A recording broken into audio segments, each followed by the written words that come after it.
The movie begins in the year 1959 at an elementary school. The school is asking children to draw pictures of the future and place them inside a time capsule. All the kids are excited, except for one quiet girl named Lucinda Embry. She is strange, lonely, and seems to hear voices. Instead of drawing a happy picture of the future, she fills an entire sheet of paper with long numbers written without stopping. She writes so fast that her pencil breaks.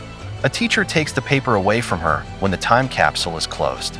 50 years later, in 2009, the time capsule is opened during a school ceremony. Each child receives one paper from the capsule. A boy named Caleb Kessler receives Lucinda's strange sheet of numbers. He thinks it is just a weird note, but he brings it home. Caleb's father, John Kessler, is a professor of astrophysics. He is still heartbroken because he lost his wife in a hotel fire. He drinks a lot, feels lonely, and struggles to be a good father. When Caleb shows him the paper full of numbers, John accidentally spills alcohol on it and notices that one sequence, 91,101, matches the date of the 9/11 attacks. He becomes curious and starts studying the paper carefully. John realizes something shocking. The numbers are dates, locations, and the number of people who died in disasters around the world. The paper predicts every major disaster that happened over the last 50 years, and there are still 3 events that have not happened yet. John becomes obsessed. He runs the numbers through his computer and confirms that everything matches real events. He tries to ignore it at first because he thinks he is imagining things, but the numbers are too accurate. The disasters are too real. Soon, the next predicted event happens, a massive plane crash. John is near the location when it happens. He sees the plane fall from the sky, explode, and kill many people just like the numbers said. This makes him believe the list is real. The next day, a group of mysterious silent men, called the Whisperers, appear to Caleb. They have pale skin, blonde hair, and empty calm faces. They whisper things that only Caleb can hear. They seem strange and scary, but they do not harm him. They simply watch him from the trees or outside the house. John continues studying the paper and realizes the next disaster will be a huge train accident. He rushes to the location to try to stop it, but he fails. A whole train crashes and many people die, again matching the numbers exactly. John searches for answers.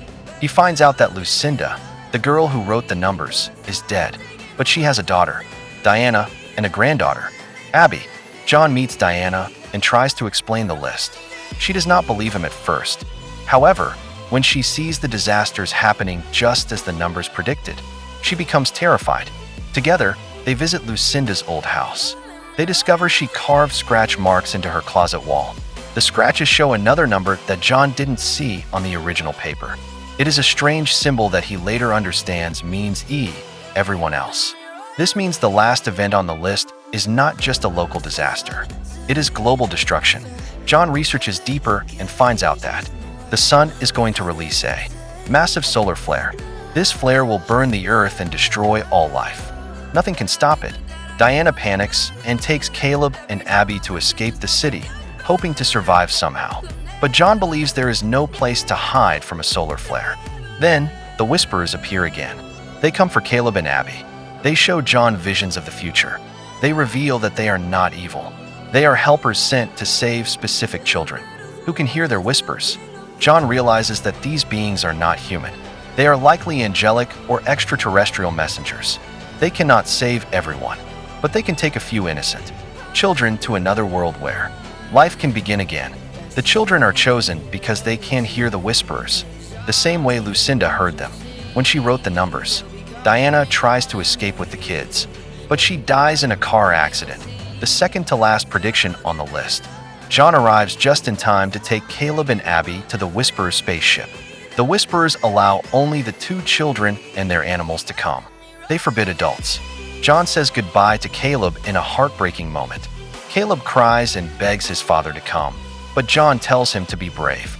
The children are taken into a glowing spaceship that rises into the sky and flies into the stars. John returns to the city to be with his parents and sister in their final moments. The solar flare hits the earth. A bright wave of fire spreads across the world, destroying cities, forests, oceans, and everything living. The earth becomes silent.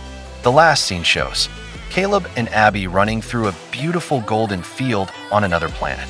The sky is purple, and there is a giant shining tree in the distance. Other children arrive from other ships. Together, they run toward the tree of new beginnings. Life will start again,